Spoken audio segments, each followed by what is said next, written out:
Hello friends, स्वागत है आपका मेरे यूट्यूब चैनल दीप क्लासेस में, जिसमें हमारा आज का टॉपिक है झूठा सच उपन्यास में नारी चित्रण। हमारा आज का टॉपिक स्टार्ट करने से पहले अगर आप हमारे चैनल पर नए हैं या आपने अभी तक हमारे चैनल को सब्सक्राइब नहीं किया है तो इसे सब्सक्राइब कर लें, जिससे हमारे आने वाले वीडियो के सभी नोटिफिकेशंस आप तक पहुंच सके। चलिए अब हम अपना टॉपिक स्टार्ट करते हैं। भारतीय नारी जीवन की विकृति से संबंध रखने वाले अनेक प्रश्न इस उपन्यास में आए हैं। आर्थिक दृष्टि से वह स्वतंत्र नहीं है, भोग विलास की वस्तु समझी जाती है, अशिक्षा के अभिशाप से पीड़ित है, सामाजिक जीवन में पिछड़ी हुई है, समाज में न उसका अस्तित्व है और न गौरव। वह तथाकथित शील, मर्यादा और परंपराओं का बोझ ढोते ढोते अपनी जीवन लीला समाप्त कर देती है। दूसरी ओर लड़कियों के स्वावलंबी, अधिक जागरूक और साहसी होने के फलस्वरूप बदलते परिवेश का चित्र भी इस उपन्यास में प्रस्तुत किया गया है। झूठा उपन्यास में चित्रित नारी को निम्नलिखित बिंदुओं द्वारा समझा जा सकता है। पहला है सांप्रदायिकता की आग में झुलसती नारी। नारी की जितनी मिट्टी पलीत विभाजन के समय हुई, उतनी दुर्गति भारतीय इतिहास में पहले कभी नहीं हुई होगी।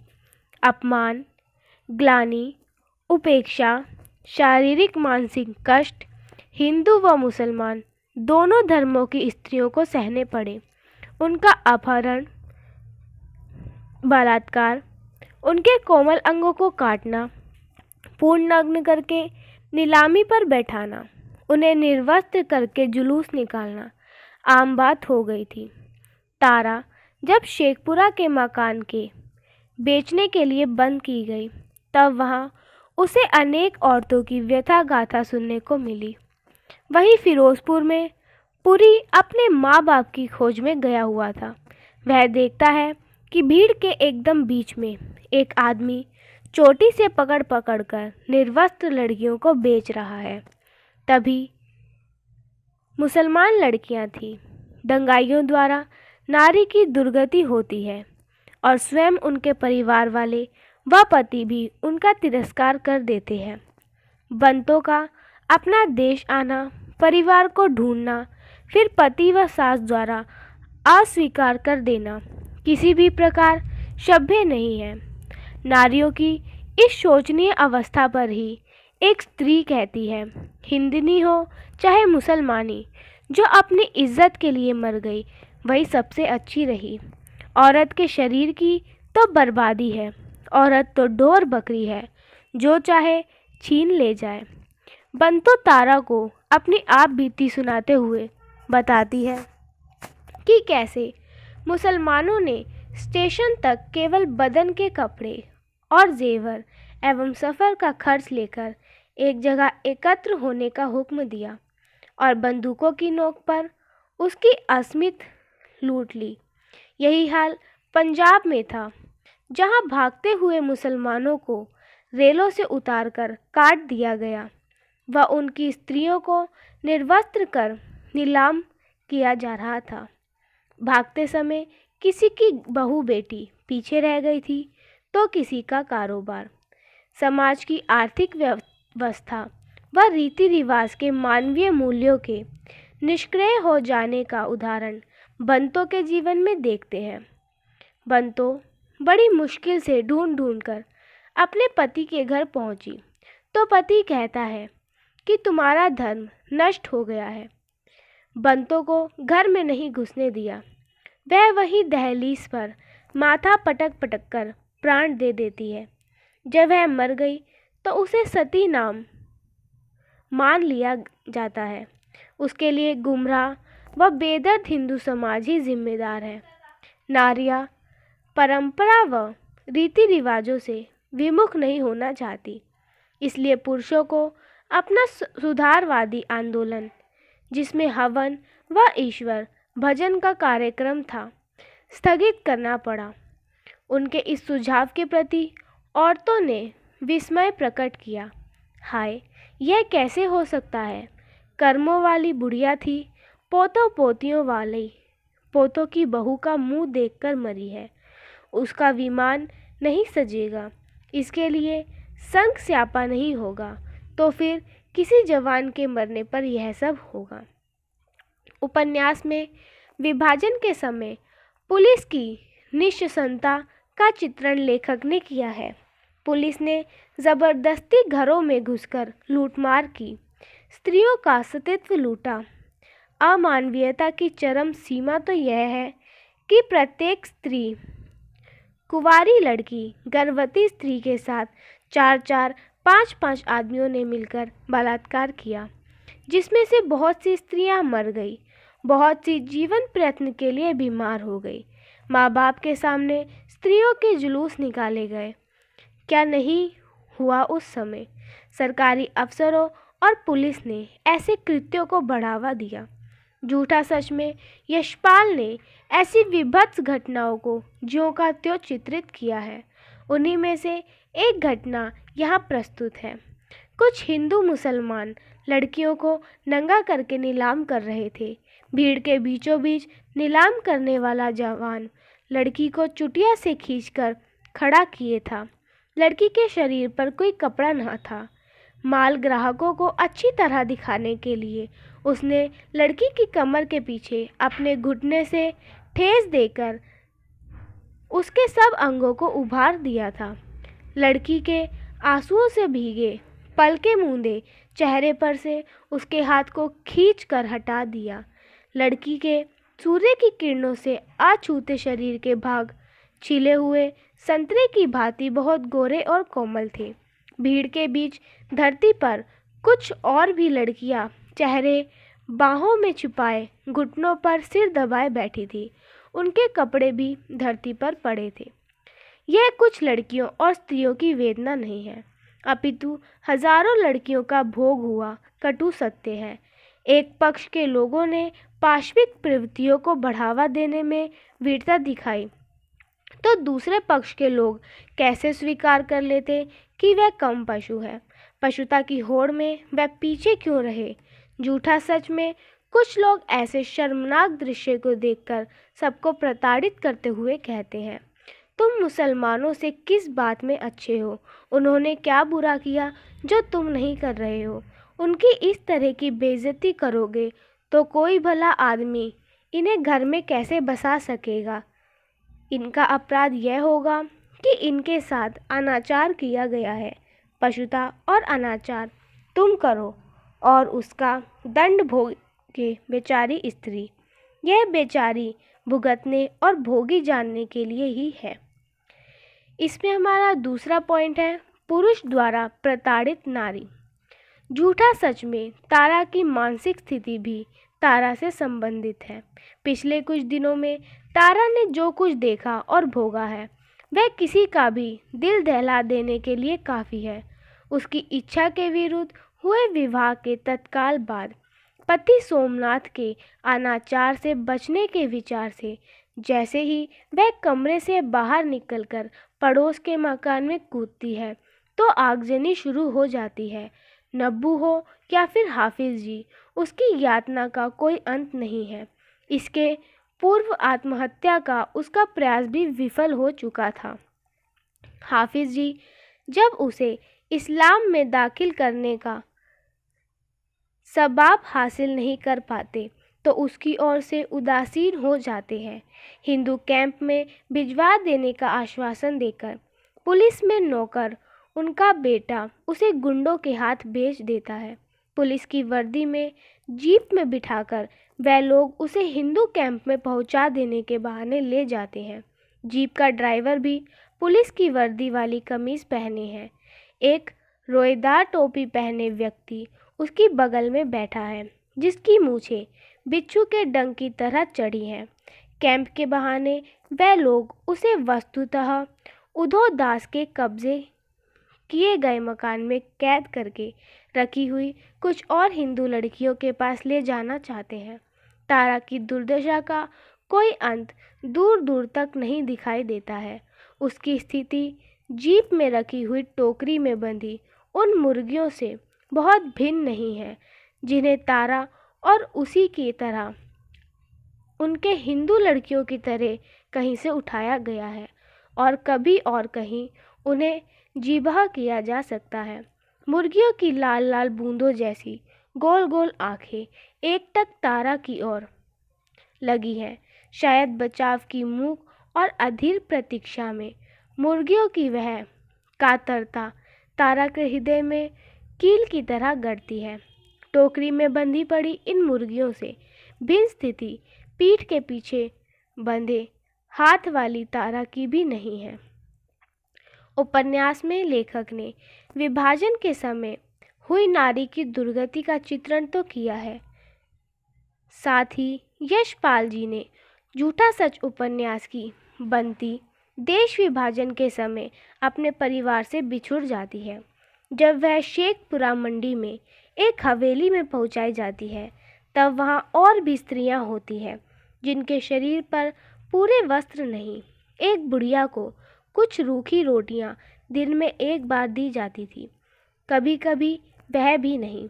उन्हीं में से एक बंती नामक नारी अपने घर में वापस जाने की आस लगाए बैठी थी। उसका कहना था कि महाराज जी चाहे तो क्या नहीं हो सकता। सीता माता रावण की कैद में रहकर भी भगवान रामचंद्र जी के पास पहुंच गई थी। दुर्गा नाम की औरत भी इनके समान वहां कैद थी। उसे बंती की बात पसंद नहीं आई। वह बोली, घर से एक बार निकली दर दर रुसवार हुई तीमी को फिर कौन रखता है। घर से निकल तीमी और डाल से टूटा फल, उसका फिर मेल क्या। दुर्गा के माध्यम से यशपाल ने यह स्पष्ट किया है कि नारी के एक बार दूसरे के हाथ में पड़ जाने से वह पति द्वारा स्वीकार नहीं की जाती।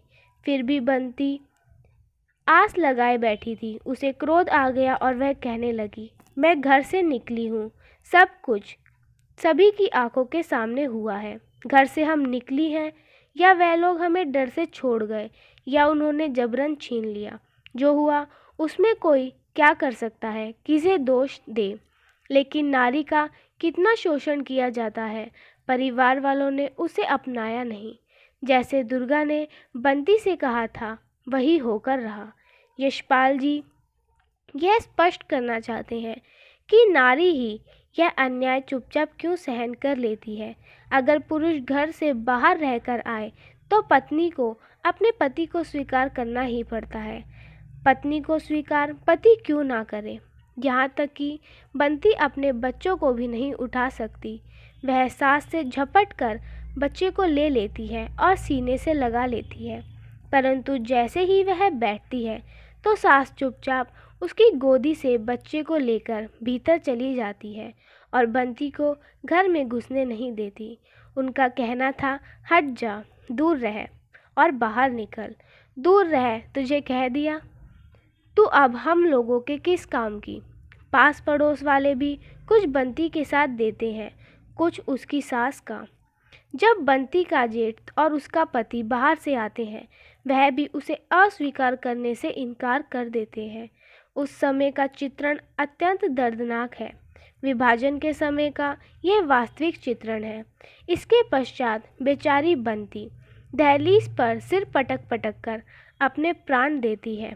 तब उसे पवित्र सती तथा सुहागिन समझा जाता है। वास्तव में देखा जाए तो बंती का क्या कसूर था। वह अपनी मर्जी से कहीं नहीं गई थी। फिर भी उस समय की विकट परिस्थितियों से जूझकर अपने परिवार को ढूंढ निकालती है, तो भी समाज के लोगों का यह अन्याय उसे आत्महत्या करने के लिए विवश कर देता है।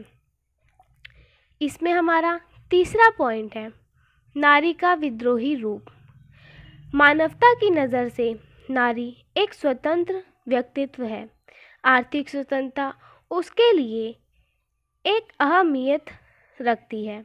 इसी आर्थिक स्वतंत्रता पर नारी अधिक आत्मनिर्भर होती है।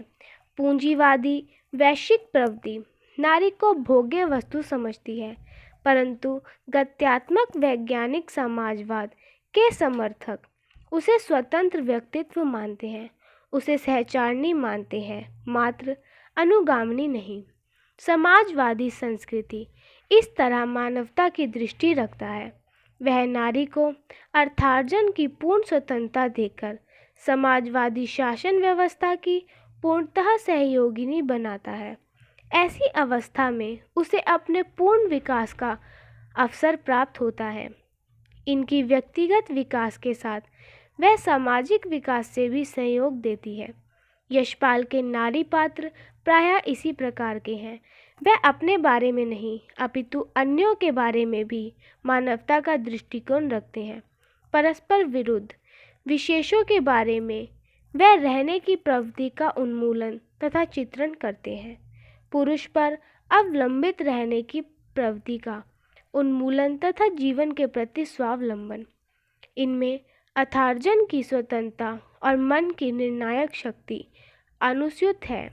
ऐसे विशिष्ट नारी पात्र उनके हैं। उनका प्रयत्न रहा है कि नारी अपना अस्तित्व एवं स्वतंत्र व्यक्तित्व रक्षा के लिए रूढ़ सामाजिक कुव्यवस्था के विरुद्ध हमेशा विप्लवी भूमिका ले और प्रयत्नशील बने। न मात्र अर्थार्जन बल्कि हर तरह से होने वाला नारी का शोषण वह तिरस्करणीय मानते हैं। धर्म की आड़ लेकर नारी पर लादी गई पतिव्रत की झूठी कल्पना, निष्ठा के नाम पर उनकी मानसिक और संचार विषयक बंदी, सुरक्षा के नाम पर लादा गया एकांतवास या फिर गृहस्थ जीवन आदि की तरह भी उनका इशारा, ये सभी इंसानियत मानवता के नाते वास्तविक बातें नहीं हैं, ऐसा उनका कहना है। भारतीय व्यवस्था में नारी उत्पीड़ित एवं शोषित है। उसकी निर्णय शक्ति, उसका आचार स्वतंत्र, विचार स्वतंत्र, उसकी रक्षा, इन सभी पर जो पाबंदियां हैं उनका धरातल या तो पुरुष का थोपा हुआ या धर्म की अंध रूढ़ियों, सामंती पारंपरिक विचारों का थोपा हुआ है। झूठा सच की तारा हो या कनक पुरुष के वर्चस्व को उखाड़कर फेंक देने का प्रयास करती है। पारंपरिक रूढ़ियों की श्रृंखलाओं, पुरातन क्रूर नैतिक धारणाओं को और पुरुष प्रधान समाज से लादे गए अंधविश्वासों को तोड़ देना उनका प्रयत्न रहता है। विप्लवी रूप धारण कर वह अपने शारीरिक, मानसिक, सामाजिक, आर्थिक शोषण के विरुद्ध संघर्ष करती है। ऐसी संघर्षशील स्वभाव उन्हें अच्छा लगता था। उनके अस्तित्व के बारे में उदात्त विचार उनके पात्रों द्वारा प्रकट हुए हैं। जयदेव पुरी उर्मिला के विवाह की बात चलने पर सोचता है, मेरे लिए विवाह का मतलब केवल शारीरिक संबंध नहीं है। शारीरिक संबंधों से ऊपर ही पति पत्नी बन जाने का और तारा की उद्दंडता पर शारीरिक दंड देने वाले सोमराज को तारा के रोकने पर यशपाल लिखते हैं, तारा ने आत्मरक्षा और आत्मसम्मान की रक्षा के लिए हाथ पांव से यथाशक्ति काम लिया। तारा का उसके प्रति उसके सम्मुख पूर्ण आत्मसमर्पण न कर देना ही उसका घोर अपमान था। जयदेव पुरी पत्रकार होने के नाते प्रगल्भ बुद्धि का है। परिस्थितियों की चोटें सहते हुए उसकी विवेचक बुद्धि अधिक सतर्क बन गई है। कार्य कारण भाव की विवेचना करने की पुरुष की मूलभूत प्रवृत्ति का निर्देश यशपाल ने यहाँ कर एक स्वभाव विशेष से मिसाल तथा सद्विवेक बुद्धि का उदाहरण प्रस्तुत किया है। कनक मिलने से असंभावना पर वह सोचता है, कनक जैसी अभिजात वर्ग की पत्नी को वर्तमान अवस्था में रखना क्या उसके अपने सम्मान के अनुकूल होगा? फूलों को सजाने के लिए फूलदान ना हो तो फूलों को तोड़कर लाया ही क्यों जाए? यशपाल के यहाँ आयोजित शब्द उसके अपने सम्मान विशेष महत्व रखते हैं। उनकी मानवता की संवेग विचारधारा यहाँ प्रकट हुई है। मातृत्व को यशपाल वंदनीय मानते हैं। नारी के हृदय की महंग मंगल प्रेरणा मातृत्व के साथ अधिक आभामय बन जाती है। माता न होने का दुख इसलिए प्रभा तारा से बताती है। उपन्यास के दूसरे भाग देश का भविष्य में भी नारी के विद्रोह रूप के दर्शन होते हैं। डॉक्टर प्राणनाथ के सामाजिक कार्य में उत्कृष्ट संगिनी बनने के लिए तारा उनसे विवाह करती है, परंतु उसकी सहेलियां, जिसके साथ सेवा दल का काम करते समय उसकी पहचान हुई थी, उसमें श्यामा, प्रभा, बंती सभी ऐसा निर्णय ना लेकर अपनी जगह पर बंधित रहकर दुख ही सहती हैं। समाज रीति के विरुद्ध जाने का साहस नहीं कर पाती। जितना हो सके जुल्मों का प्रतिकार करती हैं या फिर आत्महत्या का मार्ग खोजती हैं। स्त्री को आत्मनिर्भर बनाने के कार्य का श्यामा विरोध नहीं करती, परंतु उसी स्वतंत्र ख्यालों की स्त्री पर पत्नी बनने के बाद मानसिक या शारीरिक अत्याचार करना उसे अमान्य है। अपने हृदय की भड़ास तारा के साथ बतियाते हुए वह उगल देती है। स्त्री को बांध कर रखना है तो उसका व्यक्तित्व जगाने, उसे आत्मनिर्भरता की बातें लिखने की ज़रूरत ही क्या थी। पुरुष पर अधिकार जताने की बात तो दूर रही, समाज से स्वीकृत हो जाने की बात में भी पुरुष प्रधानता अपनी हीनता मानती है। तारा भूली नहीं है कि शरणार्थी कैंप में अत्याचार पीड़ित रावण के पास रहकर भी सुरक्षित रूप में राम के पास सीता के पहुंच जाने का दृष्टांत देकर अपने आगमन का भी अपने घर वाले स्वागत करेंगे, बुरा नहीं मानेंगे, इसका विश्वास दिलाती है। जातीय दंगों में विभाजन के समय भगाई गई नारियों में से वह एक है, परंतु दुर्गा यह भ्रम तोड़ देती है, यह कहकर कि घर से एक बार निकली दर दर रुसवार हुई तीमी को फिर कौन रखता है। घर से निकली तीमी और डाल से टूटा फल, उनका फिर मेल क्या। इसके साथ होता भी ऐसा ही है। कठोर वास्तविकता का परिचय पात्रों द्वारा पाठकों को कलाकार मनुष्यता की संवेदना उद्वेलित करना यशपाल सहजता से करते हैं। तारा की सहेली प्रभा अपने अविवाहित रह जाने की निराशा व्यक्त करती है। किसी ने अपनी समझकर कोई अधिकार नहीं जताया, ना कभी किसी के सामने मान किया, ना किसी के सामने रोई, कभी किसी के लिए प्रतीक्षा नहीं की। मेरा नारित्व तो केवल धूप में सूखकर ही समाप्त हो गया। जिसके मन में मानवता का अंश मात्र हो, वह पाठक प्रभा के कथन पर अंतर्मुख हो जाता है। इसी निराशा से ग्रस्त शिवानी जब तारा से मिलती है, अपना दुखड़ा रोती है, तब तारा को प्रभा की तुलना में शिवानी की जिंदगी असहाय, दुर्दम्य, अपमानित सी लगती है। शिवानी अमीर सेठानी है, घर की मालकिन है, बच्चों की माता है, बंगला, कोठी, नौकर चाकर, लाखों के जेवर, सामाजिक स्तरीय स्थिति और आदर भी है, परंतु पति से जब तब पिटती रहती है। स्त्री का जीवन मर्दों के जुल्मों का शिकार होने के सिवा और क्या है। समय की चपेट तारा के व्यक्तित्व को निखारती है। साथ ही डॉक्टर प्राणनाथ की पत्नी बन तारा स्वाभिमान से जीना सीख जाती है। लेखक जहाँ तारा के माध्यम से नारी के सफल वैवाहिक जीवन का चित्रण करता है, वही कनक और जयपुरी के माध्यम से विघटित हुए वैवाहिक जीवन का उल्लेख भी करता है। लेखक विचारों से पाठक वर्ग यह जान जाता है कि यशपाल आपसी समझ बूझ वाले वैवाहिक बंधनों को बनाए रखने की प्राथमिकता देते हैं।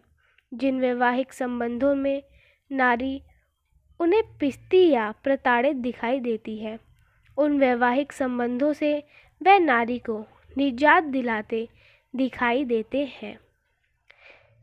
इसमें हमारा अगला पॉइंट है प्रगतिशील नारी। यशपाल ने नारी के सामाजिक जीवन को प्रगतिशील दृष्टि से चित्रित किया है। कनक और पुरी का पति पत्नी के रूप में रहना, पुरी के अत्याचारों से पीड़ित होकर उसे छोड़ना व फिर गिल को आत्मसमर्पण कर देना इसी का उदाहरण है। लेखक विधिवत विवाह को उतना महत्व नहीं देता जितना मन के मन से साम्य हो। इसलिए उर्मिला, पुरी, रतन व शीलो बिना विवाह कर पति पत्नी के रूप में रहते हैं। लेखक ने नारी पात्रों के चित्रांकन में आधुनिकता को महत्व दिया है और इस दृष्टि से जागरूक नारी का परिचय सामान्यवादी विचारों के पुरुष से करवाकर अपनी समाजवादी चेतना का प्रमाण दिया है।